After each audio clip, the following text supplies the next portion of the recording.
Hoodstocks. Today's guest is out of Santa Ana, California. Orange County, stand up. I want everybody to give a warm welcome for our guest, Adrian. Thank you guys. Thank you, Lucky. Thank you, KC, for having me. And I'm just a regular fool, just like everybody else that watches the podcast. So it's cool that you guys open up the platform for somebody like me. All the time, baby. You know what? We've been interviewing regular fools for a cool minute, my dog. Yeah. I mean, that's what we do right here, baby. Yeah, but that's dope though, because it gets back to people, and I watch it, and to me, it's people that are like somewhat on a pedestal. You know what I mean? They have something going for them, whether it's changing a new life, trying to come up in the music industry. You know what I mean? And like I said, I just consider myself like a regular fool. You know? Well, we're gonna determine. Hoodstocks Goonies is gonna determine today how regular of a fool you are. You know what I mean? And I don't think you're very regular. I think you are, from what I hear so far, is you're a great human being that's making leaps and strides in life. You know what I mean? And so let's talk about that. So you are first generation. Yes. Mom and pops are immigrants. Let's start from there. My mom is from El Centro, from El Salvador, and my dad is from Killakushcali in Mexico. My dad came here when he was 14. He came with his best friend, got into Texas from Mexico, from Texas to Chicago. Didn't like it because it was too cold. Came back down to Texas, to Arizona, and made his way to Cali. And then as far as my mother, she fled a civil war that was going on in El Salvador. And she would tell me stories about back then. And she would say, imagine a really bad rainstorm, she would tell me. And she said, instead of the water and the puddles of water, she said, imagine blood. And she, as a little girl, she would see people just hanging, just being lynched. And so when the guerrilla warfare or the government would come in, if you were a male, you would have to get recruited into the army or risk getting killed. And if you were a female, same thing, or get raped and then get killed. Wow. So my grandpa used to hide my uncles and my mom's under the basement, and that's her reason for coming into the States. Sheesh, man. I was going to press the applause button, but I don't even know if that's appropriate.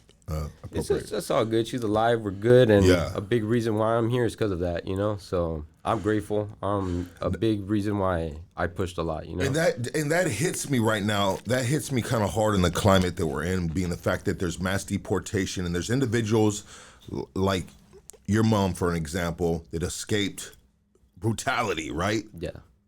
Escaped genocide to come over here, and now here there are some immigrants that are getting sent back. Yep. But that was back then in El Salvador. I mean, it's gotten a lot better, right? Definitely. With the president, compared to how it was before, I've never been there. Reason being is just the way I look. They say you got tattoos, don't go. But with the president now, it's a little bit different, a lot safer. Maybe I'll go in the future if God has a plan, you know? Absolutely, brother, absolutely. And I like that you said it like that. You're a smart man. You know what I mean? You don't want to go there and get caught up with that 18th Street and that mess stuff that's going on right there. No, man. You got to be aware of your surroundings. Yeah, bro. Yep. You do not want to get caught up in that mess. And you do look like, bro, you tatted up, sheesh. You can potentially run into some trouble right there. So you played it safe, and I done the same thing too, bro. Especially after hearing stories like that from moms, right, Casey? for real, like like I am not in a hurry to go back, and I'm sure moms is like, hell no. She's actually never gone back either. Yeah. I don't blame her, man. Yeah. You know what I mean? She wants to go visit my grandpa. We still got our grandpa out there, but he visits from time to time, though. He'll come and visit. Let me ask you a question, brother. Being half Salvadorian, I mean, I want to, maybe this is a conversation you've had with your mom before. Yeah. Like, how do you be proud of where you're from when where you're from, life was like that? So, say, growing up in Southern California, you spoke that you're Jewish as well? Yeah. So I'm pretty sure that's a little similar as far as the Mexican crowd will kind of look at you as an outcast, being a half-breed, I guess you can say. 100%. So with that came a lot of fights, you know what I mean, in all honesty. But as far as everybody else, to be honest, I've always had a firm, belief system in God. So I never seek validation, you know what I mean? Just God and God himself. As far as what anybody thinks of me and looks at me, I'm not too worried about it. And that's where my confidence comes from. And no, I'm not ashamed to say that I'm Salvadorian, that I'm Mexican. Like, it doesn't bother me at all. And I'm glad you took it there, because that's not exactly what I was asking, but I'm glad you said that. No, and well clarified. But I'm glad you Yeah. said that because you wanted to say that. Yeah, because You wanted it's to a part of it. because You know what I mean? you've been through that, and you've been discriminated on for being, and me too, bro. Yeah. Like, homie, Mexicans don't accept me, and the Jews look at me like, bro, get your Mexican ass up out of here, straight up, bro. You a Mexican. I heard you say that on a podcast. That's why I kind of thought you were elaborating on that. Yeah, no. I want to ask you this. So, there's proud Mexicanos right here, right? Mm-hmm. I'll use this for an example. They're waving that Mexican flag. Yeah. They're waving that Mexican flag. They're proud of their roots, but they do not want to live out there, bro. Yeah. You feel me? So in regards to, in Salvador's, I say it's a whole lot worse in regards to like what was happening to your mom, right? Okay. Yeah. Is she a proud Salvadoriana? 100%. Yeah. 100%. 100%. 100%. Okay. Yeah. But she just like, it was just a bad time in El Salvador. Yeah, she wanted to flee the Civil War, so I mean, it was life and death. You know what I mean? Killed or be killed. So her family made a conscious decision, move to the States, a better life, and just go from there. But I want to ask you this one more thing in regards to this same. Feel free to ask anything. Yeah. Man. Your mom never wanted to go back to El Salvador. Nah. No. Nah. So she's like, I love where I'm from. I love my bloodline, but I'm gonna love it from afar. Correct. Yeah. 100%. And that shit is just, it's in layman terms, it sucks, bro. Yeah. Another big part of it is that once you go back, it's gonna be hard to come back. Yeah. You know what I mean? So you go back, that's it, Yeah, like we escaped that bitch. It's like me trying to fucking revisit a cell I used to be in, you know what I mean? Why do that? You know what I'm saying? Why do that? I'm gonna jump the wall back into prison, It makes absolutely makes sense. Bro, I mean, I have a question I have to ask, like, and Lucky kind of pointed it out, but with all the stuff that's going on and with maybe the status of your parents, God forbid anything would ever happen with this administration. I mean, are you guys talking about this in your household right now? So that's something that has crossed paths before in our lives, more recently with the presidency and things like that in politics and politicians, et cetera, et cetera, et cetera. Truthfully, though, I'm not too really big into politics. Reason being is divide and conquer, united we stand. And again, I just have a firm ground in my belief system in God. So rather than following blue or red as far as politics, I choose to follow God, and that's the way I go, So you leave it in God's hands. 100%. I think also what I'm getting at is also like if you've seen ICE deportations, mass deportations. Man, yeah, 100%. I mean, it seems like they are so ready to go in all states, in all cities. Just growing up in California, Southern California to be more specific, growing up in a neighborhood, you see that all the time. It's a mass fluctuation of raza. So ICE will come through. You go to the grocery stores, you go to the liquor stores, bunch of Mexicans. ICE will come through. No one comes out. I mean, it's normal, Yeah. I wish I could say it was new, but it's not. How do you feel about this? And I think because I'm third generation on both sides, bro. Okay, so what's happening right now, bro, doesn't immediately affect my family. It affects my community. It affects my neighbors, right? And my neighbors are all paisas, bro, where I live at. And I love them, bro. They love me. Like my neighbor if I'm standing in front of my crib to the left of me, bro, she brings us fucking sopita. She brings us all kinds of shit, homie. And we do the same thing too. Like my girl makes pozole, pozole, green pozole. You know what I mean? Yeah. With the chicken, bro, the pollo, right? The best, right there. Yeah. And so, bro, we take the pot over. You know what I mean? Take the pot over. And they wash the pot and they'll send it back over, bro. Like we this is the relationship that I have with my neighbors and. They're paisas, right? Love thy neighbor. Yeah, and they don't even speak, they speak very little English. You know what I mean? My girl speaks fluent Spanish, thank God for that. But anyways, I want to say this. I want to ask you this, bro. So they're saying, hey, man, we're not discriminating. Like, if you crossed over here illegally, then you broke a federal law, And so it's like, we're not going out trying to break up families. This is just like you broke a law in the United States, So that's why, And now they are saying that they're targeting criminals and stuff like that, you know, and across all races, right? First to go, you know. But you know, there's some innocent bystanders, you know what I mean? Because if they go and say, I mean, not every family, but a lot of family members have, you know, within the household. The house, there's a fuck up, bro. Yeah. You know? Yeah. And so the dumb fuck up got the house raided. And they came and now the feds are coming and raiding the house. Yeah. And can I see some ID? This is what they're saying, right? And so there's collateral damage, right? Guilty by association. Yes. So now they're taking, you know, they could be potentially taking like mom, sister, yes, bro, cousin, yes. brother. Which fucking sucks, bro. But you know, they're putting their foot down on crossing over. I mean, how do you feel about that? Truthfully, I don't really think too much of it. Yeah. I try not to. You don't get involved in politics. No, not at all. I really just believe in God that much. You know what I mean? And then if I have to cross that bridge when it comes, then so be it. But rather than preaching towards Democrats, pushing towards Republican, I'd rather push towards God. Since I've been alive personally, there hasn't been a Democrat that has done much for me. There hasn't been a Republican that has done much for me. God has done everything for me. Sheesh. Let's go, baby. So that's where it comes from, you know? Amen, brother. Amen. All right, let's leave all that politic. I won't call it nonsense because it's affecting people's lives right now. It is. And I want to say one more thing. So my girl's like, hey, our fucking... our taquero ain't over there right now. Yeah. I'm like, hell no, he ain't over there right now. Dumb bitch, you trying to get him busted? Everybody's at home right now.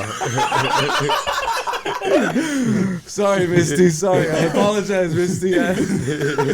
Sorry for laughing, but in case you understand, it was my fault. I did this. I asked if you wanted tacos earlier. It was my fault. I'm sorry.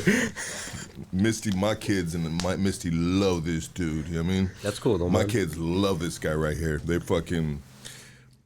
very, very, like, intrigued by him. My girls are intrigued by him. Like, where's Casey at? I like Casey, the one with the hat. You know, blah, blah, blah, you know? Anyways, and so, yeah, bro, people are laying low right now. 100%. People are laying low right now. And I told my girl this. Since we're kind of I'm talking about it. I know you're trying to, like, fuck, let's get on with my story. Nah, I'm not tripping. You I'm good, good. I'm good. I'm here. And so I told my girl this. I said, yeah, that shit sucks. You know what I mean? You know, but I said, you know, who's not probably mad about it is Mexican business owners that are selling the same food. It just depends, I think. Depends on the and bro, like a lot of, and they're not going to be out there like, they don't take it to the community. They don't take it to Instagram. You're not going to see a Mexicano or a Salvadorian that has citizenship that has a business that's going to be like, man, all these motherfucking vendors, because they're going to fucking shit on their business, bro. Yeah. And so you know what they do, bro, is they don't cry to nobody, but they go to those meetings. You know what I mean? They go to those meetings. Some of them go to the meetings. Or they could tip the make a report. Ice off. Yeah. I mean, unfortunately, there's people like that they're just I would say negative. You know what I mean? They're godless, maybe. Well, let me ask you this question. And I can't even say that, bro. I could say, yeah, it's fucked up, bro. But I'll say this: you worked your ass off, bro, to get that restaurant. Mm-hmm. Okay, to get your restaurant, you got your restaurant, bro. You know what I mean? From the ground up. Yeah. But it's like a drug dealer. It's like somebody short stopping your customers, bro. Yeah. But one block down in that corner right there, rent free on the sidewalk. You know what I mean? Motherfuckers are slanging some bomb ass tacos that motherfuckers were on their way to your spot, but they got short stopped with a cheaper deal. No tax, right? Yeah. You'd be pissed about that, wouldn't you? No. No? No. Because you're a godly man. Me personally, no. Yeah. Okay. I can honestly say that, no, I wouldn't be pissed about it. Because the product is going to speak for there itself. There you go. You know what I mean? Yes. If you're really that dude, you really got it, what do you got to trip about? You know 100%. What I mean? I feel it. You know, so your work will go ahead and back it. So you reap what you sow. So whatever it is you put in, it's going to come back. Don't trip about it. Don't worry about the next individual. Go ahead and wish them well. God got you, and that's that, you know? My dog, man. We need to hang out more, bro. I like your positivity. Yeah, bro. Yeah, bro. We need to chill out more, dog. Okay, let's get in your story. So,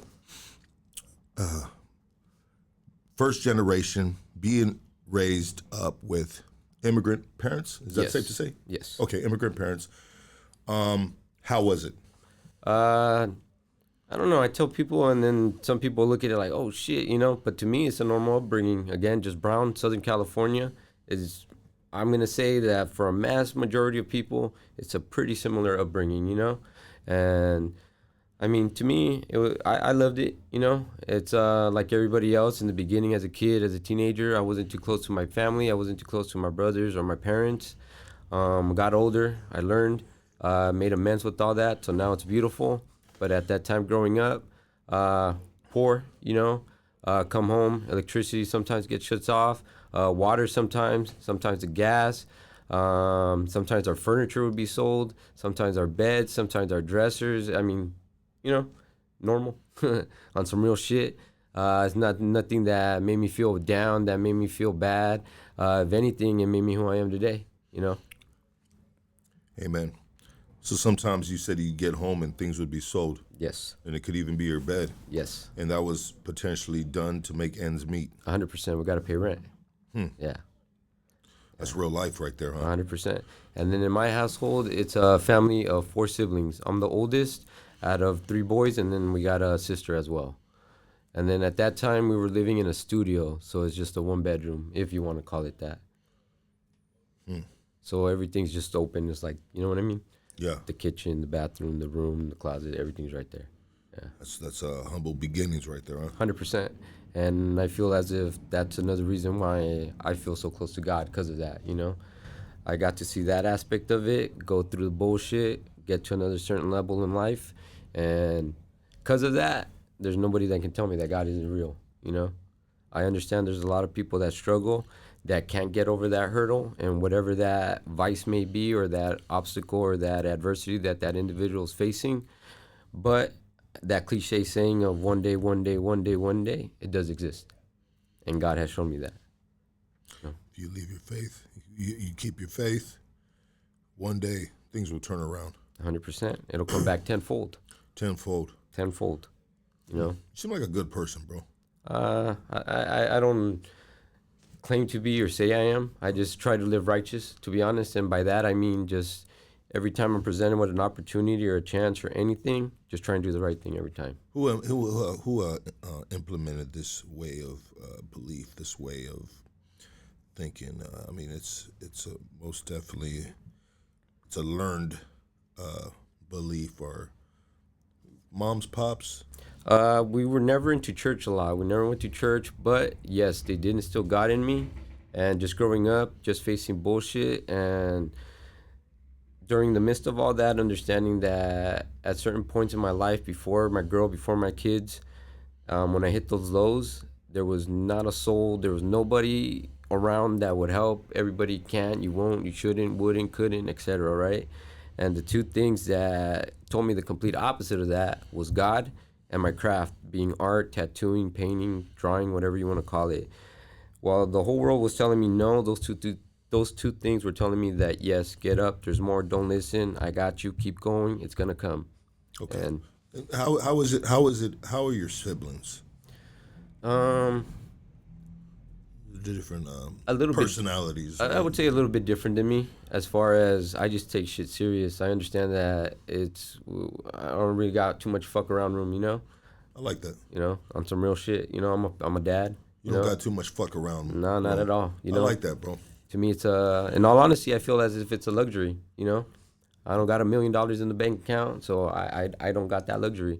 You know, I gotta fucking hustle and bustle. I gotta get on my grind. I gotta put some food on the table and keep a roof over the head. You know. Whew. I like it, brother. I like it, man. Not too much fuck around room. Does some of your siblings got too much fuck around room? A lot of people got a lot of fuck around That's room, me, man. bro. I've been taking advantage of the fuck around room. You know what I mean? Shit, I've been fucking around in that room. So being basically raised in poverty. Fuck, a single, bro. Single, what do they call it? Studio, right? Yes, a studio. Living in a studio with mom's, pops, siblings, man. That's humbling beginnings, man. What kind of work did moms and pops do? At that time, my dad was working at what is it, like a bagel brewery where they make coffee and shit like that. Okay. Somewhere in South County, nice area where he was working at. And then my mom has always worked at Carl's Jr. Okay. Always. Always. Always, Like always, manager, always. your position worked away up? No, she don't want the bullshit that comes with it for getting paid so little. You know what I mean? So just regular employee. Just. Does she work there to this day? Yes, she does. Yeah. I mean, how many years is working at Carl's Jr.? Fuck. Since her teenage years, since she came here until now, she's in her 50s. Yeah. Oh, bro.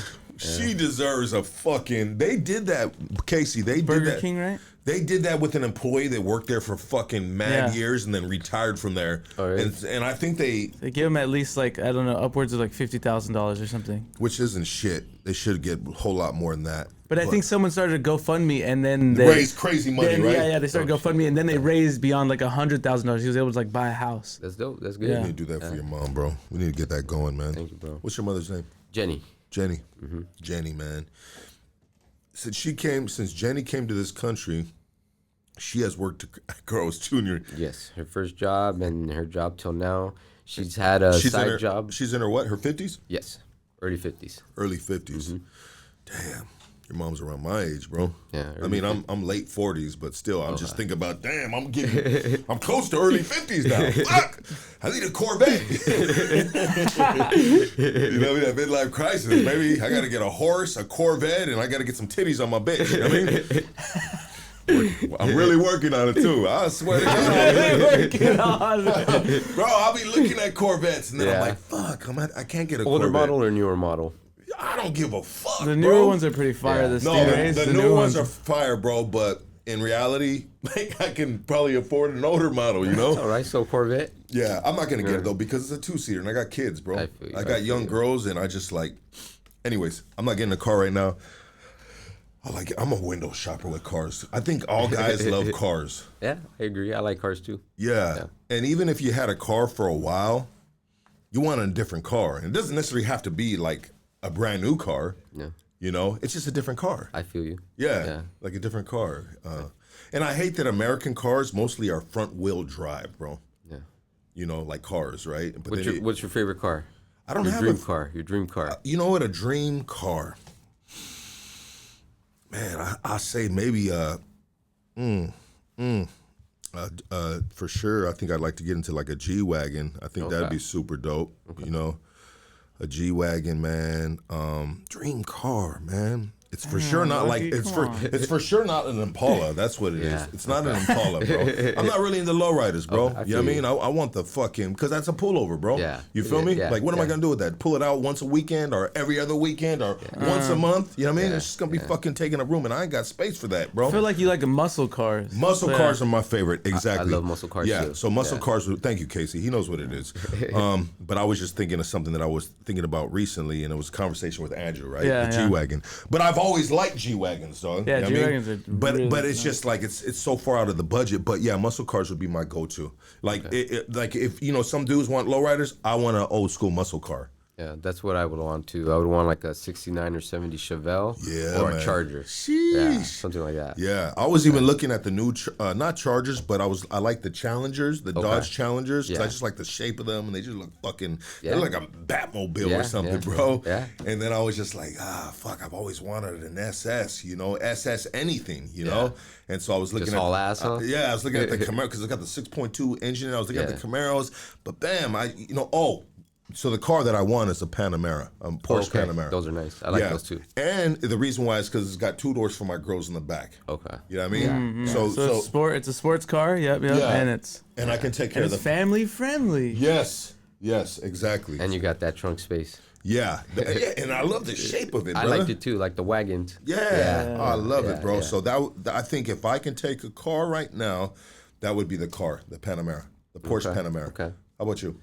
You said the Chevelle? The Chevelle, if I had to go with the old car, if I had to go with the more modernized car, I like the GTR a lot. The Nissan. It's the U.S. Skyline, I guess you can say. That shit's fast, huh? R.I.P. They just stopped producing those. Oh, no way. Yeah, they're I stopping didn't even know producing that. those now. Yeah. Oh, shit. GTR. Yeah. Okay, let's get let's get back into your story, bro. That's how we do it right here. Like Menace said. Shout out to Menace. Shout out to my dog Menace.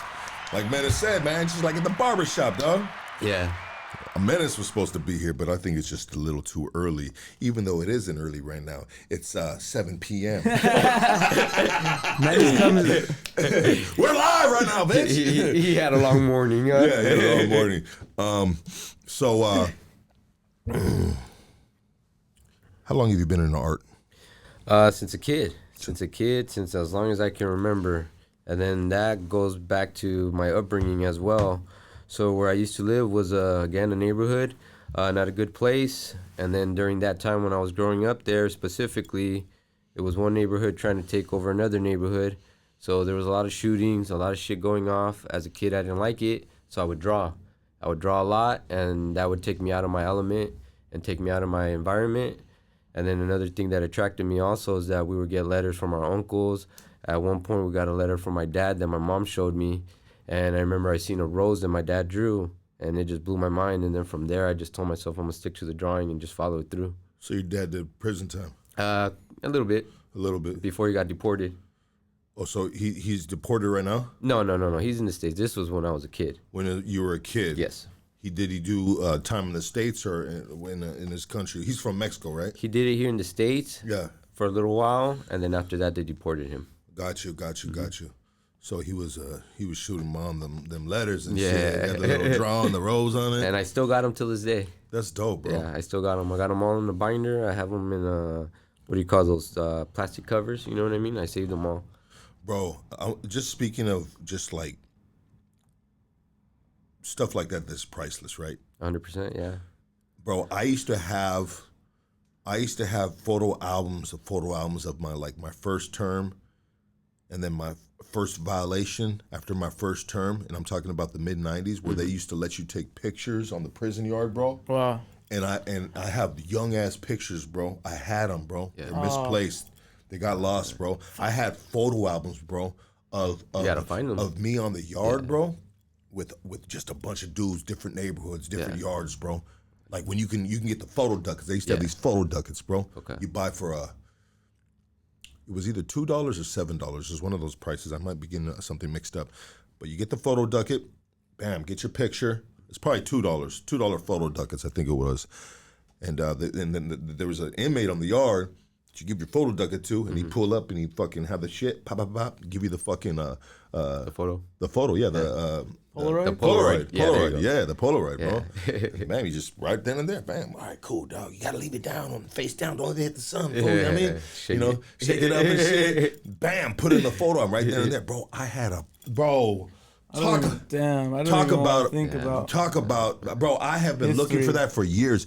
I believe it's somewhere in my pops' crib because this, like, to recent time, I'd ask my pops. I said, "Hey, you haven't seen my photo albums? You haven't seen my photo albums? Because they were last left there, and he's got so much stuff in his house that's ridiculous. I hope one day that I find those photo albums. They'll be there. But anyways, so you got inspired by some of the artwork that you saw, and I mean, how good were you?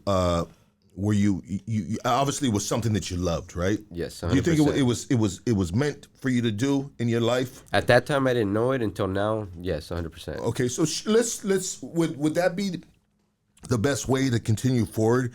Is to get on your art journey? Or are there other chapters you'd like to speak on? It's all like one and the same, honestly. It's all intertwined. It's all connected. Yeah. So go ahead and take it, brother. Even from there, my dad got injured.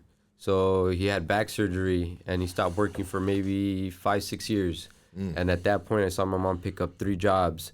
2 jobs at Carl's Jr. and a babysitting job from our teachers. So they would drop us off, and then the teachers would drop off their kids with my mom's. Yeah. That's trust. That's love. 100%. And obviously respect to moms, yeah. right? And then I just saw the hustle, and I've always saw them get up. Even my dad, even though he was injured all that time, he would wake up every day at 5 in the morning. And even though he couldn't work or do anything, he still got up. And even till now that he's able to work, 5 a.m., rain, shine, no work, no nothing, he's going to be up with his coffee, ready to go to work. And my dad does mobile detailing. Yeah. I saw him go from a car, a vacuum, and a water hose that you hook up, just a regular gardening water hose, to now he has his truck. He has his what do you call it? The gallon container. Yeah. He has his generators, all that stuff, man. All legit. So he's doing that to this day. Yep. Till Salute this to day. Pops, yeah. Yeah. And even at that, man, he's in his late 50s. So his body's broken down. He shouldn't be working no more, but he goes every day. So he's broken down at this age in his life because of the wear and tear of just working so much. My dad has been working probably since the age of 7. Wow. Yeah, that's different. Yeah. So my dad got taken out of school. He did not have an elementary education. I started working, the oldest out of boys. Started working in Mexico, came here, just work. Everything you got to do is work, you know. And that's how it was for my dad, and that's where it got instilled in me. Wow. Nice. Yeah. Nice, bro. And then from there, man, yeah. So I would see all of that, man, and so I noticed certain things. I didn't want to be like everybody else. I didn't want to go to jail. I didn't want to be a dope fiend. I didn't want to be stuck on drugs. So then I realized very quickly that I had to do the opposite of what the world was teaching me and just go from there. So that's what I started doing, and I noticed that things started going in a different direction. I knew that I wasn't going to become a statistic anymore, and I knew that I had an opportunity to do something. And throughout that, the more that I dove in, the more stronger my relationship with God got as well. The more clearer things got, the more I was able to read signs, the more I was able to, if you spoke to me, I was able to listen, as in opposed to before when I was lost or just fucking around and shit. I guess you could say it's like having a blindfold. You're lost in the haze, in the fog. You can't see. And it's not until you start taking those steps to go ahead and start changing your life that you'll go ahead and unravel yourself, and you'll take off the blindfold and you'll be able to see. In order to become the man that you're destined to be, you must kill the individual that you are today. So what that means is you must do a complete 360. And that's what I decided to do. Congratulations, bro. Are you an avid reader? Do you read a lot of books? I read a lot of books, yes. Sounds like you do, bro. Same thing. Nobody else liked reading. So then again, do the opposite of what everybody's doing. And I feel that I can hold down a conversation in whatever environment I'm in, whether I'm with the homies, whether I'm in a room and we're talking business, in a room of scholars, students, don't matter. I can hold my own, you know. Sheesh. I try to educate myself as much as possible. Just, again, my whole upbringing, oh, you're brown, you're dumb, you're not going to do this, you're not going to do that. So I made it a point that I wasn't that, you know, and I wanted to work on myself and develop myself and get to a certain point, level of success. And to me, that doesn't mean financial or materials at all. To me, success means happiness, and how many people can you bring up with you? That's what success means to me. Absolutely, You know? brother. Yeah. Salute to you on that, though. Thank you, bro. Yes, and so you've applied it. 100%. Yeah. You've applied it, and how has your journey been with your art? I mean, it seems like you've been able to get it off ground. You have a shop now, correct? Yes, Yeah. and that in itself was a journey. I started tattooing when I was 14 years old. It's always been around me. My uncle got out of jail. He learned how to tattoo in there. Since I like drawing, everybody would always try and steer me towards it. But as a kid, I didn't really want to. Didn't really catch my attention. And the reason for that is just that I was so accustomed to seeing a certain Old English, cursive, charras, acid girls. And I liked it, but it was just so narrow, you know? Yeah. And at that time, I didn't have internet or a computer. That was a real fucking thing for me, you know what I mean? So when I went out to go for an apprenticeship, I remember I went to a shop, but prior to that, I had got rejected in about maybe like 20, 30 shops. Reason being in the beginning was because of my age. So I was 15, 16 trying to go into a studio. It just wasn't happening. So then I started drawing more. I started taking classes, YouTube videos, just shit like that, books, magazines, anything where I can learn anatomy, the structure, that'll help me with my drawings, my tattoos. And then from there, I went into my first apprenticeship, and I got rejected there 3 times. And I enrolled myself in some classes until I told myself that I was going to get good enough to where they couldn't refuse me anymore. And essentially, that's what happened, and that's how I got into the shop. Well, congratulations, bro. Thank you, bro. You've been resilient. You've been relentless. I have to be. Yeah. And that's the perfect word, and it's one that I use a lot. Relentless? And yes. Yes, you gotta be, bro. Even when I got that spot, at that moment, I was 18 years old. I worked a graveyard shift. I had 40-plus hours at Target. I've always been a hard worker. I was gonna get transferred to another store. They were gonna move me to a team lead. I was gonna run my own team, and I was gonna make good money. And then I also, as soon as I got off of that job, I had a part-time job at UPS at that time to try and get benefits, medical and dental. And so I had 2 jobs. When I went into my apprenticeship, they told me I wasn't gonna make no money, that it would be anywhere from a year to 3 years. I said, cool. They gave me 3 days. I asked them if I can come in more. They said, that's fine. How many days do I want to come in? I told them, can I come in 7 days? And they said, yeah. But the manager at the time told me, whatever you're thinking, don't do it, implying don't quit my job. And then I asked him why. And he's like, you're not going to make no money. And he's like, you're going to struggle. At that time, I didn't have my kid or my girl, so I wasn't tripping. It was just me. And so I did exactly that. As soon as they told me I could come 7 days, I hit the car. I fucking quit my jobs. Never went back. The thought process behind that was working at Target was not going to help me draw, tattoo, or anything like that. Neither was UPS. And even prior to that, every job that I had, I would quit at exactly a year because I knew what I wanted to do. At the age of 15, my mind was made up that I was going to pursue art. Wow. Yeah. You're one of the fellas, man, that matured early. I had to. My circumstances, my parents understanding that the wear and tear is eventually going to catch up, so I had to carry that burden. Being the oldest out of boys, so I took that as well. I was around a lot of older homies, so they taught me the ropes. Don't do this, don't do that. You do this, you're going to end up like that. You want to be like that? Fuck no. Okay, do this. You know what I mean? Fuck no. Yeah, you know, I'm straight, easy. you know? You ain't got no fuck around, yeah, bro. Yeah, you know? You don't got to tell me 2, 3, 4, 5 times. You tell me once, I'm good. You know what I'm saying? So, Smart, man. yeah, I'm straight. You know what I mean? I'm not trying to get burned. I know what it does when I touch the stove, you know? You're like 5%, bro. It's a very small percentage because you usually individuals raised in your environment, your surroundings, your upbringing, all this means the same thing, right? Mm-hmm. You know, they end up in gangs and they end up in prison. Correct. And I didn't want that. And there's a small percentage that doesn't. Mm-hmm. You're one of them, brother. Thank you, man. Congrats on that, bro. I want to celebrate that too, bro. Yeah. Because, you know, sometimes people get the misconception that we celebrate, you know, fools fucking up. Yeah. No, bro. I mean, you know, check it out, bro. You know, dudes do prison time. You know, you're going to make do of the situation. There's going to be good times. There's going to be bad times. Yep. You know, so sometimes you can have a couple dudes talking about, hey, back in the day and, you know, this prison or the county jail, we used to do this. You know what I mean? But in actuality, it's, you know, it's just stupidity, bro. It's dumb, bro. But, you know, it is what it is. But back to you being a small percentage of dudes that went right instead of left, you know? Mm-hmm. Congrats on that, brother. You know what I mean? Congrats on that. Thank so you were just wired a little different, man, when God created you. Yeah, I feel that too, you know? And I don't question him. I just run with it, you know? Yeah, you're blessed with it. Empty vessel, do as you wish, and it shall be done, you know? Huh. That simple. Yeah. You know, just that simple. Empty vessel. Yep. I like that. So, go ahead. Oh, I was going to say, he says jump, I jump. You know what I mean? Yeah. But sorry to cut you off. No, you didn't cut me off, brother. You didn't cut me off. So moving forward in your journey, brother. Mm-hmm. So from there, I did my apprenticeship. I did it fairly quick. I did it within under a year.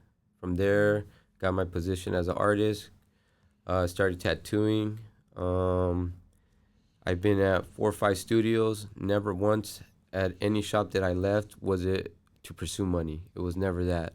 I'm smart enough to understand that if you pursue something out of the pureness, out of the righteousness of your heart, out of pure love, everything else will follow suit. You hear that, bro? Yes, sir. You hear that, dog? And I'm sorry, bro, but I said that because that applies over here at Hoodstocks, the podcast, bro. Like we've had, you know, you do it out of love, man. Yeah. You know, and then if you do something with love, It'll come back. yes, eventually, bro. Yeah, you know, 100%. you're gonna see some, you know, Yeah, you're gonna see the dollar signs, dog. And there's times where you're just like thinking to yourself, and I felt it, you know, where it's just like, fuck, you know, it's never gonna fucking come. It does come, but the thing is too is that there's some rules to it, I guess you can say, you know. So it's like, all right, let's say you start playing the game, right? So now you're in front of the line, okay? So you use it as a metaphor, as say you're on the beach, you're on the shore, and most people, they touch the water and let it be a metaphor of, okay, you got to work weekends. I don't want to do that. So they go back to the shore, right? And so then once you're 100% committed to the game, that's when your feet aren't touching the water and now you're in the ocean, right? So now you're going. And there's a point in the game where everyone's belief system is different, right? Whether it's karma, whether it's universe, whether it's life, whether it's God, to each his own. You fill in the blank. But your belief system is going to approach you and it's going to tell you everything you desire is on this hand, whatever it may be. Let's go ahead and say, look, you right, get a contract with Netflix, fucking Apple TV, whatever it is you want, right? The finances. So then it's right here. Now your belief system is going to tell you it's 100% guaranteed and it's in your destiny. It's in your book. It's promised. My word is bond. It's going to come back tenfold. But right as you're about to reach it, Lucky, goes like this, right? And he goes, if you touch anything on this hand, this goes away. But if you follow suit and you just, again, being righteous, all this is guaranteed and promised. Yeah. So then it's like, why wouldn't you do it? Exactly. Why not? Yeah. You know, and most people don't. I like the way you broke that down. You know, it's very simple. Exactly. It is very simple. Very simple form. But basic math. Yep. But what's the saying? Common sense isn't so common nowadays. Well, we complicate things, brother. And we make excuses for what we're doing sometimes, which is not necessarily the right move. Yeah. Like, oh, you know what I mean? My parents didn't love me. You know Yeah. what I mean? Or she left me. You know what I mean? Yeah. Or it was the drugs talking. And I've done all that, bro. I've used every single excuse you can possibly think of, bro. Yeah. While I'm fucking just burning with my world, right? Yeah. You know what I mean? Lighting myself on fire, dumping the gasoline on me, and bop, you know what I mean? And then I'm telling you why I'm burning. You know what I mean? Yeah. It's not my fault. It's like, bitch, Lucky, you dumb motherfucker. You put the gasoline on you, you lit the fire, you know? But this is the reason why I was there at the gas station to get the gas. You know? Yeah, I feel you. Fuck, man. Man, we can talk all day long, bro. You know what I mean? We're going to have you on more often, brother. I like these type of conversations, you know what I mean? I do as well. It's not you're an old soul, baby. I've heard that a couple times. You're an old soul, dog. I'm not going to ask your age unless you want to say how old you are, but early 30s. Early 30s. Okay, yeah, you an old soul. You a smart man, and you know you've been obviously educating yourself, and you've been a student of life. You know, for the right things. You know, so. And you've been a boss everywhere. You were like, you know, Target. You know, they want your team leader. This, that. You know what I mean? You've gone all out anywhere you've been at. Right. I've just learned that anything that I touch is all or nothing. So Yeah. you got to give it 100%. So again, back to the game and playing it, there's a certain barrier that you're going to cross. And again, if you want to go after everything that is promised to you, then the rules change. So if you give something 20%, it's as good as zero. You give something 50%, it's as good as zero. You give something 99.9%, it's as good as zero. It has to be 100%. To whatever individual, whatever thing, whatever you're applying your energy and focus at, it has to be 100%. Yeah, that's what we're doing at Hoodstocks this year. Are you right, Casey? Yes, sir. 100%, baby. And I love that, bro. I love that. This is good for me right here, dog. I mean, you fertilizing my soul right now. You know what I mean? I'm sure he's doing it to everyone else right now on this live chat here at 7 p.m.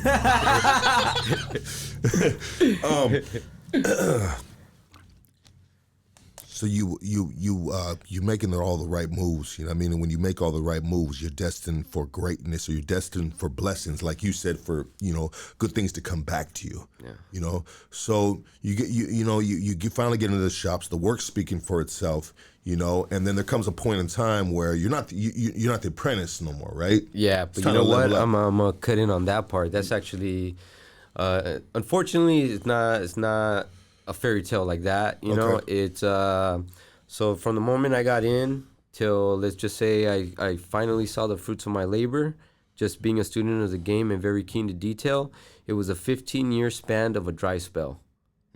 15 years of getting underpaid, undervalued, underappreciated. 15 years of having to work twice as hard to get half of what everybody else has.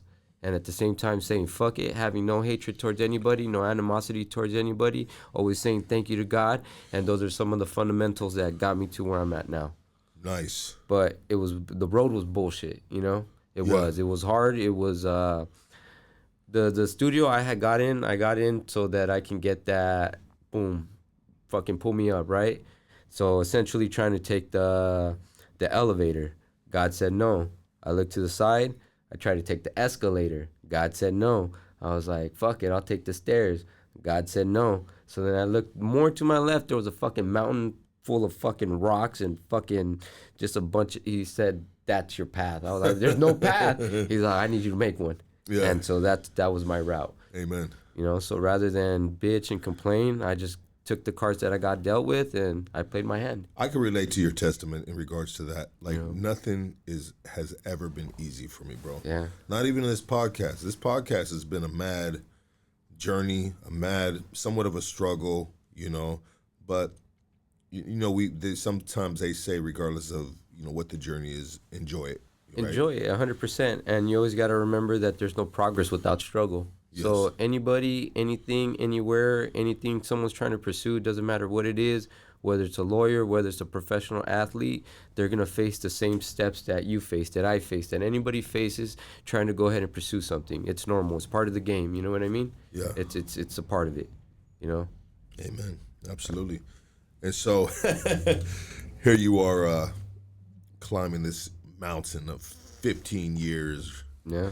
You know, and I mean, in hindsight, do you think that you could have made some, adjustments that could have made that journey easier? Yes and no. So, yes, obviously I can go back and I can do certain things. So, say with that, now that like I have people that I mentor, I'm able to do that. So rather than having a 15-year span like I did, I can cut their time into 5 years. Yeah, for sure. So as far as with the proper mentorship, correct, which you didn't have. No, not at all. I had to go and just trial and error. Not even just with tattooing, but in life as well. And I mean, it's just part of it. And what I've learned too is that with God, He's never late, He's never early, He's always on time. And so I'm smart enough to understand that. And then this is kind of where it's a bit hypocritical. The question is like yes and no, just because of the fact that the other half of the answer to your question is no, because I'm smart enough to understand that if I would have received anything that I have now back then during that process of that 15-year drought, I wouldn't have been able to sustain it.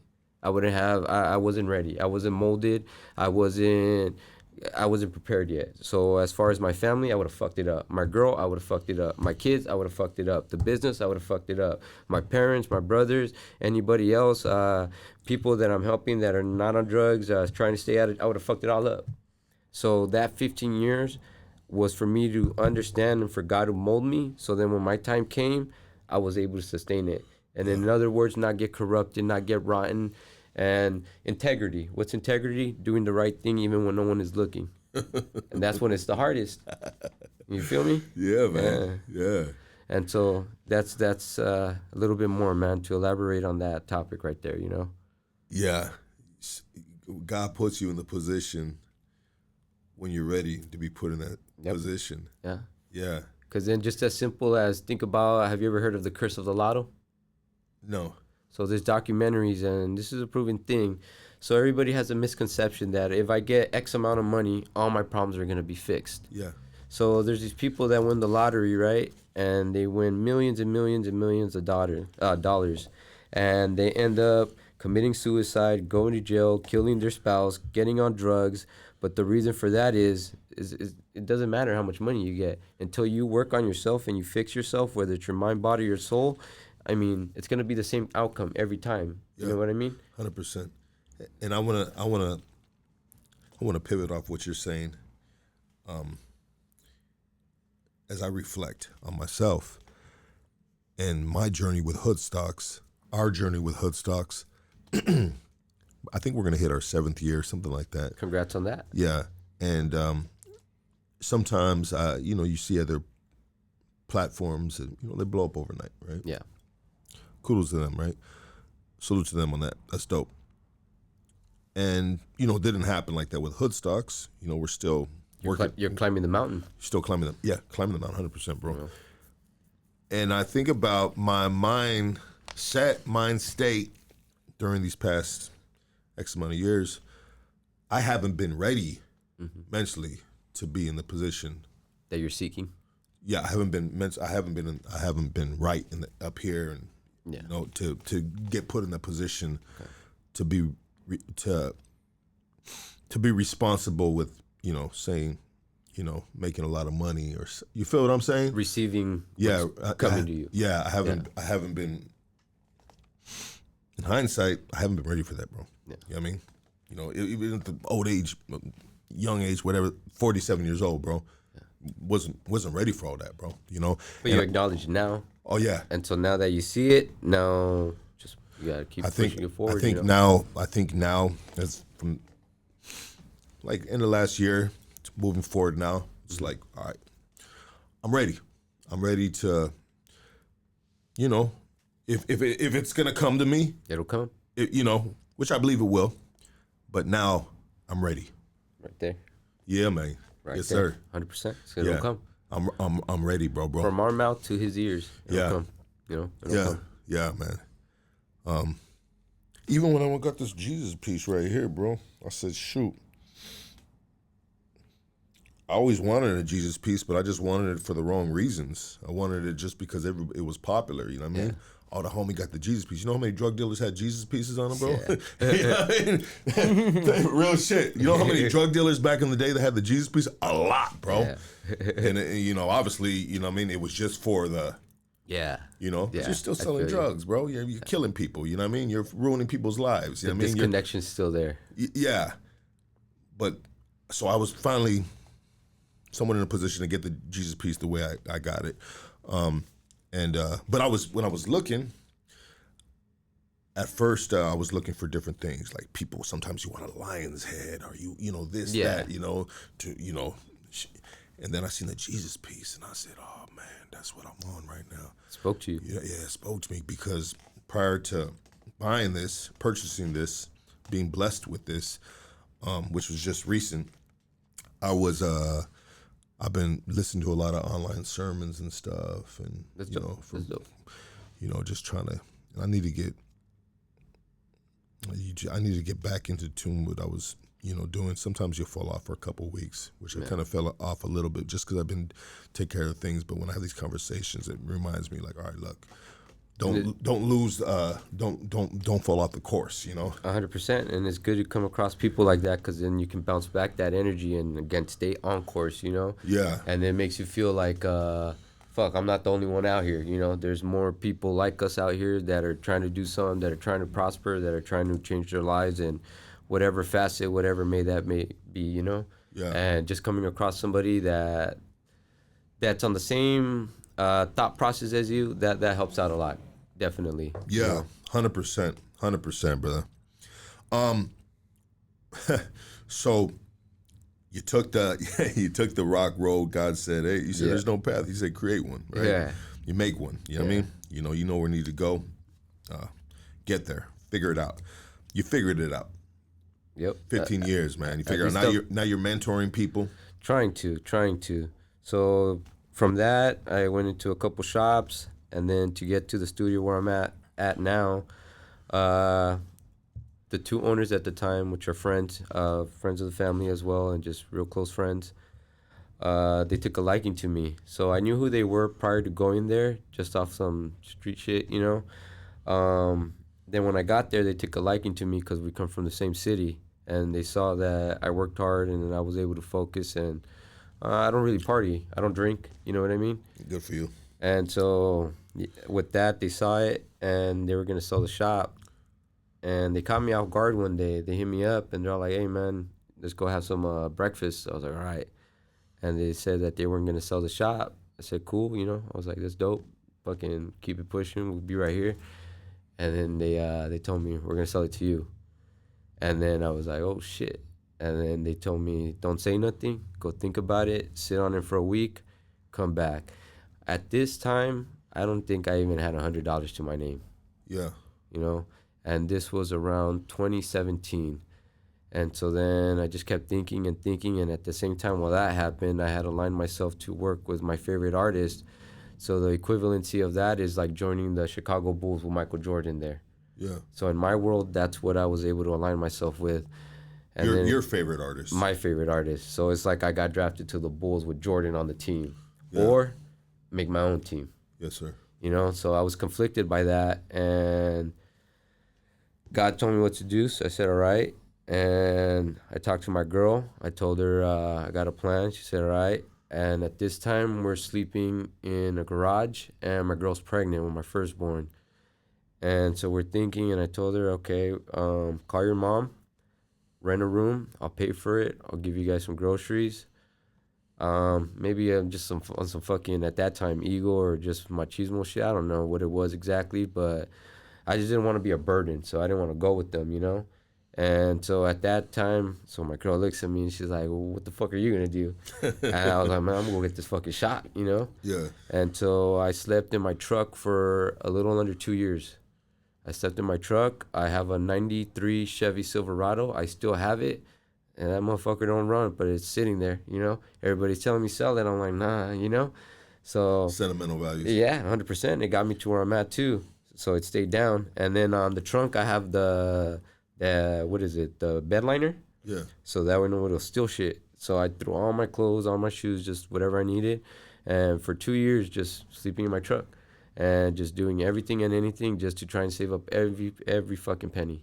Eat one meal, eat no meals, just send the money to my girl just for her and my kid. Try not to drive anywhere, you know what I mean? That costs money. Yeah. In the 93 truck, that costs money. You know right? what I mean? A V8, Yeah. 350, you know? So, yeah, you know. Stayed at the Stater Brother parking lots, Walmart parking lots. Sometimes I stay at the studio. I didn't really want to stay there because there's cameras and I didn't want the owners to see me. They would have been cool with me and shit, but I don't want to be a burden to anybody. It's my shit. I'm a grown-ass man. I don't, you know what I mean? Yeah. And so that's my reason behind it.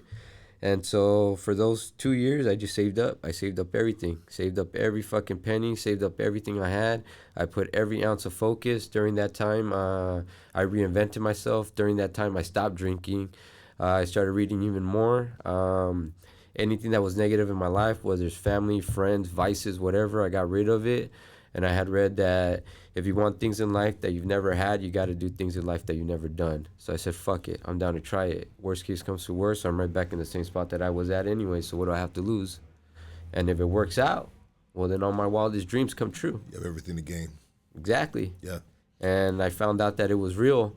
And I'm pretty sure that you can relate. A lot of us have an addictive personality. Yes, so rather than channeling it towards something negative or substance abuse or self-inflicting harm, I just put it into my art and God, and it took off from there, you know? And the more that I gave up my vices, the faster everything in the journey would progress. A big one for myself was when I stopped drinking. That was a big one to where I noticed it night and day. That's when God said, okay, let's go now, okay. And it picked up even more. And I got the studio in January 1st, 2020. And that's when I talked to my friends, gave them money, said I'm done. It was one of those moments where I got to just, you know, I was done. I was like, fuck, I hit. For 15 years, I didn't have an apartment. I didn't have a house. I didn't even have a fucking closet, even as a kid.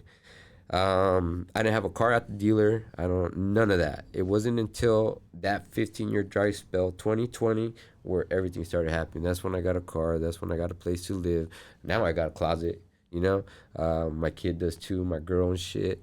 And even with that, it's like, how can I explain it to you, man? Okay, let's use this for example. I'm gonna borrow this real quick. So say you're on your journey, right? And how we talked about the hand. And so then this is everything you plan, whatever it is. Your contract with whatever TV network, whatever YouTube network, whatever amount of money you want to make, whatever car you want, whatever house, whatever it is, it's right there, right? So then the only rule is 2. Don't quit and stay righteous. Do the right thing every time, especially when no one's looking. And so then once you get there, and again, you'll get there. And then you get there, God goes, here, I promised it. You're like, oh, hell yeah. And then God goes, nope. And then he goes like this. And then you're like, oh, shit. Nah, I didn't sign up for that. I want this. Yeah. Then God goes, look, you walked through all this. You didn't question me. You didn't ask me why. This is yours. Yeah. And you look at it, you're like, fuck. And you even question yourself, like, fuck, that's a lot. Can I do that?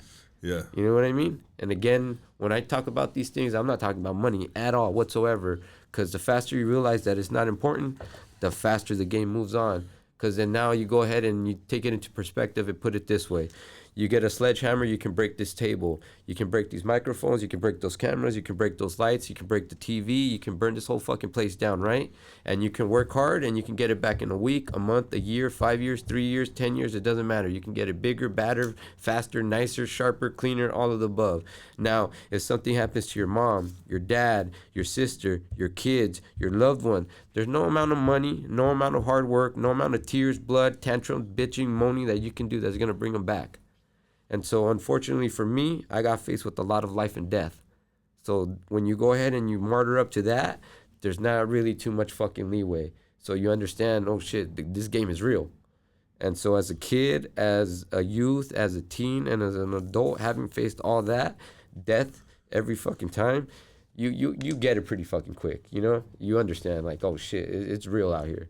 And so I was able to see that. And so then having an understanding of that, God understands, and he gives it to you even more. Because at that point, you don't even want it. Sheesh. You're not even seeking it. Yeah. Anything material, you don't even want it. That's not your goal anymore. Now you're just doing it for something bigger than you. And so then when you get that, it clicks even faster. But then the faster it clicks, the more weight, the more burden, the more bullshit. It doesn't get easier when you get there. It gets harder when you get there. Yeah. You know? You gotta keep that same energy to maintain it. Every fucking day. Every day, every second. Yeah. You lose it just like that, huh? Yeah. And it's almost like you got to be crazy, to be honest. Yeah. And even putting into perspective, how many people go ahead and talk about, I'm going to go on a diet. I'm going to wake up early. I'm going to start going to the gym. People cannot do this for a week. Yeah. And yet you want to go for greatness and change something that requires you to do it for years? Yeah. You got to work on yourself in order to do that. You got to find yourself. Yeah. And the only way you do that is you got to disconnect from this world. You got to disconnect from fucking... The main fucking one is this shit right here, the phone. That's where everybody's fucking up. Yeah. And then other than that, all the bullshit that comes with fucking this world, the materials and the vanity behind it. And that's the reason why people can't hear God. They're more focused on he said, she said. Oh, this guy has this. Oh, why is this person getting money? Man, wish your brother and your sister the best. Focus on you. There's more than enough to go around. But it's that crabs in a bucket mindset. Yeah. You know, unfortunately, that's 100%. Yeah, you know, especially within the Latino community, huh? Yeah. And it's funny you say that because once I got to a certain point, I was like, I want to give back, and the first people was my people, my race, my homies, my friends, my family, and those are the ones that fucking bite the hand first. You know, those are the ones that turn their back on you first. Every time, bro. It doesn't miss. It doesn't fail. It doesn't fail, bro. And even at that, you learn not to have any hatred, any animosity. You learn that vengeance is for the Lord. Not that you wish ill on anybody, but you just got to keep it pushing. Be the bigger person. I feel like sometimes with that, which I've experienced a little bit of it, and I've been an asshole a lot of my life, bro. So, you know, who am I to pass judgment on shit sometimes? But when you change, you know what I mean? Not everybody is changing with you, right? Nope. Yeah. So with that said, I just move on and I move forward, brother. I mean, and that the bridge that once upon a time where used to connect us, in my eyes, is no longer there. Yeah, and it's the way it goes. And unfortunately, a lot of people don't go. You know what I mean? And something that happens a lot is when somebody's on the journey and they make it to a certain level, they go back down rather than opposed to they got to meet you back up here. That way you keep it pushing. Yeah. And at the same time, while you're doing that, you're setting the example and you're giving hope and light to everybody else around you. Like, oh, shit, you know what? This fool's fucking doing it too, dog. I come from the same spot. We come from the same area. And man, I can do it too. And so at the same time, it's like we're all a walking testimony. It's just if we choose to go ahead and see it or not, go ahead and choose to act on it or not, it's up to the individual, you know? And I understand that role. I understand that duty. I didn't ask for it, but it comes with the territory, and I'm all right with it. And it's a lot, but at times, like, I come across a lot of people, you know, hey, man, I don't believe in God. Hey, I'm been hitting the pookie for X amount of times. Hey, I want to go and fucking shoot this fool. Hey, I want to go and steal this. I want to go do that. Don't do that. God loves you. God's real. And then you start making those conversations like this, right? And then later on, you start getting calls middle of the day, middle of the night, exactly that, you know? And there's people that you don't know, but now you have a sense of responsibility. So now how you choose to interact with that individual is somewhat like the butterfly effect. And this is in the Bible as well. This is the one time God gives you true will and true power. And so depending on how your outcome is with that individual, their trajectory will go into the negative and stay there and whatever it may be, or because of that interaction they have with you, it's going to propel them into that dream, that what their life is truly meant to be, you know? And so then we all have that. We all possess that. It's just if we choose to go ahead and tap into it and listen, you know? But again, a lot of people get disconnected because of this world and what it has to offer, you know? But again, it's not real. It's not real, you know? We just got to stay grounded. We got to stay intact. And everything in this world is designed to disconnect you. It doesn't want you to be close to God. And I see that the newer generation, kids coming up, it's real, you know? 100%. Yeah. And it's basically just in one shape or form, it's just history repeating itself. 100%. Because there's always a distraction. Yeah. You know, it's just now we have the internet, right? So now let me trip you out on this. So like how you said right there, history repeats itself. So then I'm going to say you believe in God because it's a chain, right? And so then it's like history repeats itself. So then it's like God created us in the image of God, right? We're created in the image of God. We're his most special prized possession, his most like just everything, right? And so then the way Jesus got crucified is the same way that anybody tries to go through the journey. You're going to be persecuted. You're going to be fucking spit on, stepped on, kicked on, all the above. Yep. Yeah. So again, history repeating itself. Yeah. So now since we're created in the image of God, it's like you're walking in those shoes, but in a modern version. Yeah. You know what I mean? Yeah. And there'll be another version. Yeah. Yeah. Moving in the future, man. Yeah. You know there's going to be another version on the moon, you know? Oh, shit. Yeah, I feel it. And so, you know what I mean? Wow. What a great journey, man. How has it been 5 years ago? You made that sacrifice. Your life changed. I can say that it's difficult and it's hard. It's amped up more in that aspect. But going back into the history repeats itself is like I'm the one that's taking the pain. I'm the one that's fucking bearing the load, right? Yeah. But everybody around me is all right. My kids don't got to trip about a fucking thing. My girl don't got to trip about nothing. Everything falls on me. Yeah. Their world is cool. I mean, I designed it that way, though, you know? Yeah. They're straight. But as far as me, I mean, I'm in it. You know what I'm saying? Like anybody else. I'm not bitching. I'm not complaining about it. I'm grateful for it. And I have the opportunity to keep going after it, you know? Well, you know, obviously you're in it to win it. 100%. Yeah. You know, there's no other options in my mind. Yeah, hell yeah. You know? Yeah, absolutely, brother. Congratulations, bro. Thank you. Congratulations, man. And where's your shop at, man? In Costa Mesa, in the city of Costa Mesa, out in Orange County, and trip out on this. So it's actually pretty funny, but I don't tell nobody I'm the owner. No, nobody. So what do they think? You're just a shop hand or something? I just say I work there. Yeah. So it's funny that I'm doing this and now everybody will know and shit, you know? But yeah, when people ask me, and you can see it because people come up and talk to me, you know, I got to be moving and shit, running the spot, you know? Yeah, you could read the room and be like, well, this guy, if he doesn't own the place, he's and something. They'll be like, hey, man, you own it? And I'll be like, nah, I just work here. Yeah. You know? Yeah. I've learned less attention, man. And that's smart, too, even though... Even though after this podcast, you know, the ones that watch will know that. Yeah, but I understand. ADRIAN is the owner. What's the name of the shop, brother? Cali Life Tattoo Studio. Cali Life Tattoo Studio. Yes, sir. How many artists you have working in there? Right now we got 1, 2, 3, 4, 4 or 5, including myself. Let me ask you this, man, because, tattoo studio is most definitely a vibration. Like, Yes. I mean, when you're in a bar, you're in a bar, right? Yes. I mean, when you're in a tattoo shop, you're in a tattoo shop. Yeah. What is your ambiance that you feel that should be within your space of art? Professional. Off the bat, professional customer service. Yes. I've been at those party shops, and I mean, it gets old, 100%. Drinking, food's getting high, getting knocked out, all that, fighting. I mean, it gets old. You want to concentrate. You want your customer to be comfortable. You want to provide an experience. You want to give quality work. And even when you're trying to go ahead and propel yourself, it's kind of hard to do that in your environment, you know? So environment is key.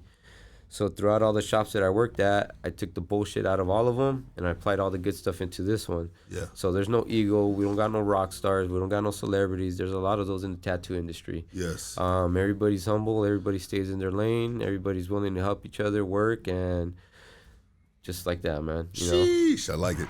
Thank you. Cali Lifestyle. Cali Life Tattoo Studio. Cali Life Tattoo Studio. Yes, sir. And Costa Mesa. Yes. However you like to pronounce it. That's dope. That's amazing. And it's been, very successful thus far. Yeah. So the shop in itself has been there like 20 years. Yeah, because you took it over. It was sold to you. Yeah, now and then when it first started off by the founders, shout out to Mondo and Manuel, and thank you guys for believing in me and fucking with me. So thank you guys. Yeah. And so they started off in the back and made their way up, you know what I mean? And so even with that, like, I feel a sense of responsibility. Even the name, I didn't want to change the name because of them, so I want to pay homage to them and nice. Just keep it going. I believed in you, brother. Yeah, and and I believe in their vision too, so and they took you to breakfast and they said, "Hey, man, bro, that's absolutely, brother, so absolutely." I'm glad you had this. Obviously, you have sense, but some people may have. Some people don't have, like you said earlier, common sense isn't very common, but obviously they knew with you that, man, that's dope, bro. Yeah. That's super dope, man. And you have some artwork. Casey, can you give me that artwork? Bring that artwork, bro? Because, we talking about the dude's art. He brought some art. I'm on 2 hours of sleep right now. I banged this out last night. You bring it to him, bro, and let's put his camera over there. Yeah, we're going to switch the camera right now, so it's going to be on your side right now. Yeah, let's see. Bam, look at that. Jesus. Thank you, Jesus. Wow, bro. You made me look super just handsome and just fit and mean motherfucker right there, boy. Man, that is beautiful, brother. That is the absolute. Whoa! I'm glad you like it, Lucky. Bro, glad you like it. Look at the brush, the strokes on it, bro. You see that? Yeah. Wow, bro. So you are on 2 hours of sleep because you're working on this last night. Yeah. How long did it take to get this piece out? About 12 hours. 12 hours? Yeah. Wow, just bro. fucking telling myself I gotta be there tomorrow. I gotta fucking get this shit done, and yeah. This is one absolutely amazing, handsome man on this. Bro, this is the best gift that's ever been given me. But don't get it twisted. Ed Cal won as paintings too. But this one right here is from an actual guest on the podcast that was thoughtful, mindful, and said, you know what? I'm going to bless this dude with something fucking amazing, bro. That shit is so good. Bro, this shit is crazy, my dog. Get your flowers too, Lucky. You know what I mean? You're doing a great thing on your podcast. You know what I mean? Just keep it pushing, man. Keep it pushing. Bro. Hey, you know what? And June said it yesterday. I mean, I'm not trying to push the issue on this. Leave it on him, bro, what it says. June said it. He goes, man, if you're going to come to somebody's house, man, bring him a gift. But, man, this gift right here, bro. And you know what? It's funny you say Next that. level. Because that was my mindset on it. My mom and my dad always told me, like, have manners. Don't come empty-handed. So if you go somewhere and have a dinner, bring some chips, bring a soda or something, All the time. So I was like, I gotta bring something. I did that one time at a birthday party. And I was like, "Fuck! I should have brought something, man." You know, I felt like an asshole, bro. Lucky always brings diarrhea to the parties. Wow, bro, this is getting hung up right. As much as I want to put it in my house and remind the kids who God is, no, I'm just playing. No, I'm just playing. That is going in here, bro. 100%, man. So right here I got Highland, the Hoodstocks, Dukes, yes, and Nella right here, and then I got the 50 Street right there too. 50 Street Dukes, baby, bro. Wow. And is this something that you do? Is your shop have paintings that you've done? We have some paintings in there that I've done. I know I got some drawings in there. As far as painting, I usually have them at the pad, and I'm always working on a bunch of shit, honestly. Wow, brother! Thank you so much. Yeah, no problem, Lucky. Thank you man. as well. Thank you. And I got some things for you too, but I'm gonna have to pull up to the shop because I thought we had them in there, bro. Yeah, it's all good. And so welcome. I'm gonna pull up to the shop, and I want to do something, bro. That we not only do we have you here on this podcast, but we go to the shop and maybe shoot a little vlog or something like that. You know what I mean? I'll even do you one better. You want a tattoo? I think me and Casey want matching tattoos. Something simple, something cool. You know I got you. Yeah? Yeah, I got both of you. Let's vlog that. Let's vlog that. Cool. If you guys, I'll tell you what. If you guys want something simple, cool, and if you guys want something just fucking off the wall, I'm down too. Okay. So whatever it is, you want My fucking dog, portraits, you want whatever, dog. You know, I got you. My dog. Just Thank off you the so strength. much. Thank you guys for hosting me. You know, that's some real shit. Absolutely, brother. And I'd like to have you come back more often, bro. I mean, your story bleeds through the screen, and I mean, just listening to you speak is just Thank you, bro. a gift in itself, really. 100%, Casey. Thank you, bro. And we need more of this electrifying just vibration. This dude has got a, like you said, bro. You already said it, but I'll add a little to it. Like, it is an electrifying inspiration. Bro, like this is gonna make you want to just make some changes in your life when you hear this man speak right here, bro. Straight the fuck up, brother. How can people support you, my dog? Go ahead and check out my Instagram, Che, like Che Guevara, CHE_artwork. Go ahead and send a message, DM, email, phone numbers on there. Call the shop, set your appointment, stop by, and then we'll go ahead and hook you up with some dope work. You know. So yeah. Everybody give it up for Adrian. Thank you, brother, so much. Yeah, and you know what? I got something else for you, Ricky. Oh shit, that's right. Here you go, bro. My dog, man, came through with the. I love this, bro. So he knows I got a Roddy coming. Shout out to Rottweiler Mafia, man. And that's custom too. So I had to bang that out too fast. You made this? I didn't make it. I got somebody to make it though. The real leather. smell of leather, bro. Yeah. The smell of real leather is absolutely amazing. My dog, no man. problem. Thank you so much. And this is gonna go perfect with the Rott. And you are owner of Rottweilers. Yeah, I got five of them now. I had one at 6, but one passed away. Do you breed them? Yes, I do. Oh, okay. So if people wanted to get a pup from you, Yeah, go ahead and reach out. How do they reach out to you? Just Go same ahead. way? Same Instagram. You can go ahead and reach out through there. We got our kennel Instagram, Undisputed Kennels. I'm working on it, but go ahead and feel free to follow it. Check it out. And yeah, we fuck with Rottweilers as well. Sheesh. Been Are they working the with best dog or what? Best dog in the world. Been fucking with those dogs since I got into them because of my dad. Okay. So my dad had one when I was a kid, and then because of the places we live, apartments and shit, we can't have dogs. And so then when I came of age during my teen years, I was able to buy one. I bought one off the Penny Saver, started doing more research. Then I started getting the AKC, looking at pedigrees and just really studying the breed. And now shout out to Smiley Ben from Southgate. That's my mentor in the dog game, and he's the one that reignited that for me. Wow. Yeah. So I fell in love with the Rottweiler. Shout out to my boy Spanky from East LA. I think I got the dog from Spanky, and the dog was a full grown dog already. His name was Scooby. Okay. And it was at I'll basically say not back in the day, but last time I was out, I'm out now, but previous we had this trap. It wasn't a trap, bro. It was just it was where we lived at, but everybody was there, and we did our thing right there. You know what I mean? And so we had Scooby right there, and Scooby was one of the smartest dogs I've ever met in my freaking life, bro. And And he could know you. Yeah. Scooby could know you, bro. Scooby could know Casey. And sometimes, obviously it's a spot where there's a lot of different characters would go there. Okay. You know what I mean? Yeah. And sometimes, there was females there too, you know what I mean? And so sometimes dudes that the females were fucking with, and sometimes there was multiple dudes that they would be fucking with, you know what I mean? Would pull up, randomly sometimes. And I remember this one time, this dude, he'd been to the crib a gang of times, I knew him, bro, and but he was just like the dog. Scooby hit the fence on him, bro, and Scooby knows him. Yeah. But he was there with bad intentions. And the dogs know that. And Scooby sensed that, bro. Yep. And he hit the fence on this fool hard, bro. Yeah.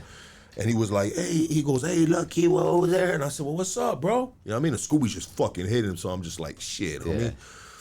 Yeah. You got Scooby riled up, homie. Now you got me feeling a certain way. You know what I mean? And we both gonna give you the business, bro. They know. Yeah. And he's like, nah, I just want to talk. And I said, hey, bro, why don't you? And then I noticed that he was drunk, bro. Yeah. Drunk. You know what I mean? And I said, hey, my boy, come back tomorrow. Go get yourself some rest, bro. Yeah. Come back tomorrow. Nah, I gotta talk to her. And Scooby just like, and there was something going on between him and the female, you know what I mean? Yeah. And but anyways, Scooby was that dog. Yeah. And when Scooby passed away, I don't want to say this, but I think that somebody poisoned the dog, bro. That happened to one of my dogs. I think somebody poisoned the dog because you had to get through Scooby to get into the gate of Ain't the nobody house. getting through the fucking dogs. And nobody is getting through Scooby, bro. And I believe somebody poisoned him, and that dog. It was crazy about Scooby because Scooby would be like this. He'd be in front of the door, bro, on the fucking the welcome mat, bro, where you dust your feet off, right? And he'd be like this. He'd be like standing at attention in front of that door, bro. You pass by and you're like, hell no, I ain't going to that motherfucker. Right? And all the dumbass pit bulls in the neighborhood, bro, because if I'm standing to the right of me, there was it was like a baller dude, and he had big stand-up kennels, bro, of blue pits. Yeah. You know what I mean? Badass pits. Yeah. They're just dumb. I'm not saying they're dumb, bro, but they would just bark, bro. Yeah. When the neighborhood would start barking at dogs, they would all bark. They would all, Yeah. Not Scooby, though. Yeah. Scooby would be like this. The only time Scooby barked, and when he barked, you knew you had to go pay attention. Yeah, there's something there. Something's going on. Yeah. Not Scooby, bro. You know what I mean? That's how I got my dogs. I've never cried for a dog when he passed away. And so that was always his spot, right? Mm-hmm. He was an asshole, too. I remember one time I had a burrito on the fucking kitchen counter, and I fucking put it there, and I said, all right, go get something. And then I come back, and I'm like, where the fuck's my burrito at? You know? Fucked it up, huh? Yeah, that motherfucker helped himself, bro.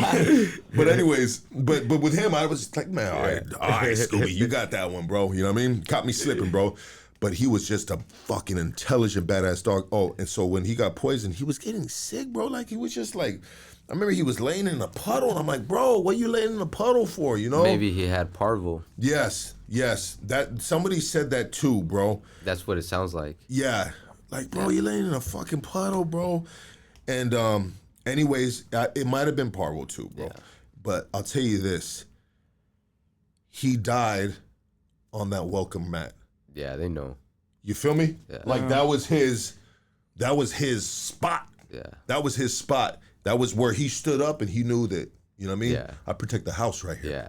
They know. And and then when the cops raided that crib one time, bro, and thank God for Scooby, man. It gave us enough time to get rid of a couple things, you know what I mean? Hey, it's old, bro. It's old, homie. We had to flush or something, you know what I mean? Nothing major, if you're listening, motherfuckers, you know what I mean? But it was, it was nothing major. They raided and they thought something huge was going on there, but nah, bro, it's just people that, Just partying, bro. Yeah. You know what I mean? That's it, bro. Sweating, just dudes sweating. People, bunch of sweaty, partying motherfuckers in there. And so, but Scooby hit the fence on him, pop. You know what I mean? All the, plain clothes police officers with their fucking badges hanging out, and they had been scoping it out for a long time. This is what they told me. But they said, get the fucking dog, we're gonna shoot the fucking dog. You know what I mean? And I picked up big ass Scooby. I picked him up. And I said, where you want me to put him at? And I had a Land Rover at the time. I said, put him in your Land Rover. You know what I mean? I said, open the door. And bam, I threw him in there and shit. You know what I mean? Fucking Scooby, man. And Scooby was still fucking in the fucking, like, he wanted to tear their asses up, you know? But I cried, man, when he passed away, man. And I had I buried him in the backyard, and, you know, I had like a ceremony for him, you know? They become family members, they do. And it was just a bunch of homies that were all tweaked the fuck out, crying. I swear, bro. In hindsight, looking at it, like we're all just on a sick one. Like, hey, fuck, dog. Hey, I was following the story, and then it just went. No, and I was like, hey, everybody share a story, dog. Share a story. And I was like, hey, I remember one time Scooby, dead serious. You know what I mean? We had to dig a deep hole for that motherfucker because he was a big motherfucker, bro. Yeah. You know? Jesus Christ, that's hilarious. Real shit, man. Rottweilers are the best. I haven't had a rot since. No, they're not a full breeded Watt. Yeah. I had a backyard Rottie, you know, where they look like German Shepherd and a Rot. Like they look like a German Shepherd, but they got the colors of a Rot. You'll trip out on your dog. You're gonna trip out on it. Fucking amazing breed, smart as fuck. As soon as you get them, fucking a day or two, they'll learn like 1-2 commands already. They're just amazing breed. How about this, dog? What do you think? So, and I'm a little worried about this. Okay. So I have dogs with bad behavior in the backyard. Okay. Yeah. That's not good. And so it can eventually fuck up her behavior. 100%. Yeah. 100%. Not only that, now you got to worry about your dogs fucking up the new one, and the new one picking up the habits of the old one. So there's a saying, trained dogs train dogs. Yeah, exactly. You know? Yeah. And so I have these 2 miniature pinchers in my backyard, and those are your kids' dogs, though. Those are my kids' dogs, bro. Then you don't got to worry about the rock getting hurt or anything. No, I don't have to worry about it, but the bad habits, they're just not trained at all. Then, yes, that'll affect the dog. It will affect the dog, the training of the dog. So I was thinking about that, of just keeping them separate.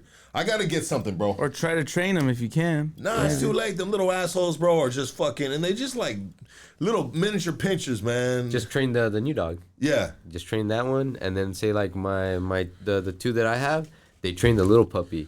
So the little puppy will fuck up and do little shit, like go to the restroom where it's not supposed to. My big dogs will come and check him, and then he'll follow suit. Sick. Yeah. Hey. We do a whole podcast about Roddies. We should too, bro. Hey, everybody give it up for Adrian. Thank you so much once again, brother. Thank you, everybody. Thank you again, bro. Thank you, Lucky. Yeah, let's pay some bills. Thank you, Casey. Yeah. Pay some bills, of course, bro. Let's pay some bills real quick, brother. Give me 1 second, and we will all wrap this up together.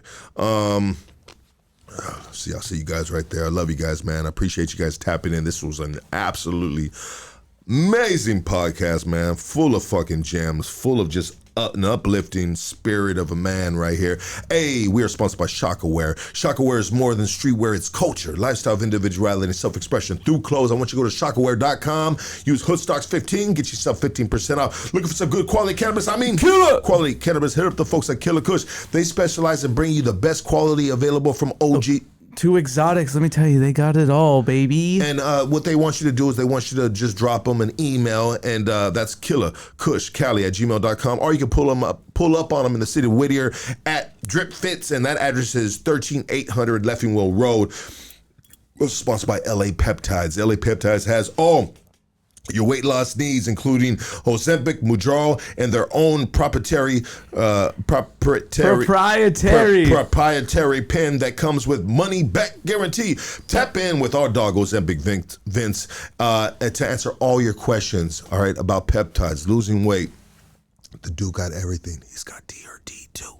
714-269-1900. All right, calling all bakers and chefs. Upgrade your kitchen with Origin Bakery and Restaurant Equipment. Top quality oven mixers and more at unbeatable prices. Perfect for your next culinary creation. I want you to visit Origin today in the South Omani, or check them out online, Origin Bakery Equipment, and their phone number 626-579-3580. We're also sponsored by Kush Connect. Kush Connect is a delivery service that will take it to you anytime, anywhere. Call 747-213-0704. Hey, I want you guys to raise up, and it's time to get out that apartment, right? You guys want to see what to do. You've been working on your credit. You've been, paycheck stubs. You know, everything's in order. Maybe it's time to get out the apartment. Call my boy Andrew at Prime Equity Mortgage, and he'll let you know if you qualify for a new crib. This is This is his cell phone number, 626-825-6565. You ready for your new gold chain like your boy Lucky Sanzu right here? You ready for some custom stuff? Well, this is my plug in jewelry, custom jewelry. Done all the Hoodstocks jewelry,